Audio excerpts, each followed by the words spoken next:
What we've found in Australia is you need to actually change the starting point of work. So we've adopted quite a brave strategy in a sense. It's called All Roles Flex. It's adopted in many of our organisations and it's becoming the norm. That is where you change the starting point of work. So flexibility is a given. The role of the supervisor is to work out what level of flexibility works in that role. And interestingly, where the supervisor thinks that a role can't be flexible, it's for the supervisor then to make the case as to why it can't to the senior levels of the organisation.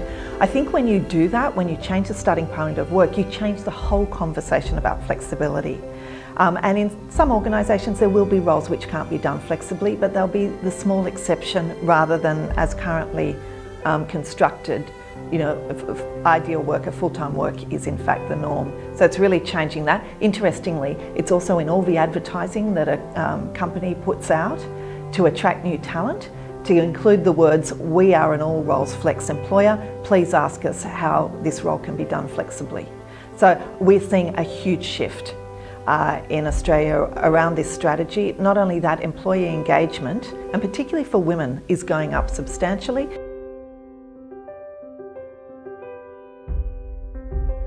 People don't feel as guilty about working and caring, because those two things should never be at the opposite end of one hard choice. Building a strong career should not be a binary choice anymore. In the past it was family or career, and particularly for women because they do the bulk of child rearing, child caring. But if you're a contemporary workplace, it has to be the integration of work and care.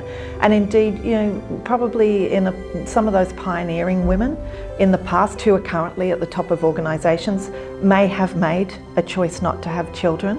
And I think that choice, though, as we move forward, is less and less palatable. And indeed, young women looking up saying, well, that's not a choice I'm going to make. So if that's the case, then we need those who lead organisations to make sure that men and women can work and care. Because to be honest, if you're going to make progress in your organisation, you would be best focusing on men and care. Men working flexibly. And that's the good thing about All Roles Flex. What we've seen as a result of that strategy is men as primary carers has significantly increased.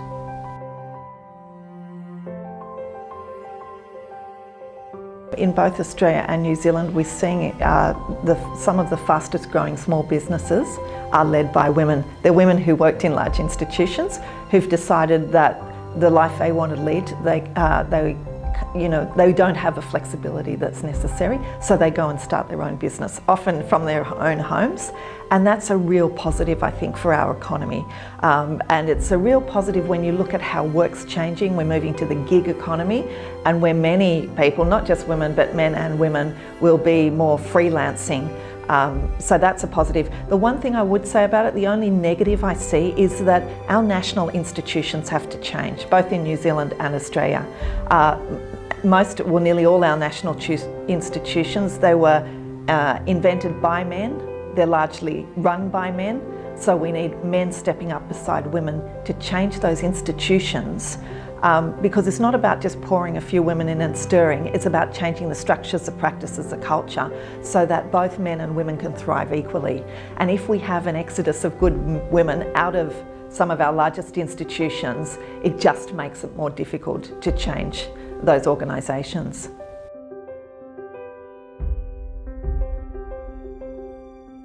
Yeah, it's really interesting because actually I'll lead a report globally for the United Nations on the changing world of work and what it means for women. So I'm just starting to do some research on that. I'll be looking at women in the agrarian sector, in developing nations, women in developed nations who are maybe in office work. So looking across the whole continuum. And I think the changes that we're seeing to work, particularly technology becoming ubiquitous, actually has some positives and some negatives. So if I look across the world, a lot of women are involved in agriculture, particularly in the developing world, and the use of technology will take away their jobs.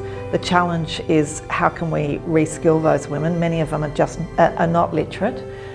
They haven't had the opportunity to have education. So what does the changing world of work mean for them?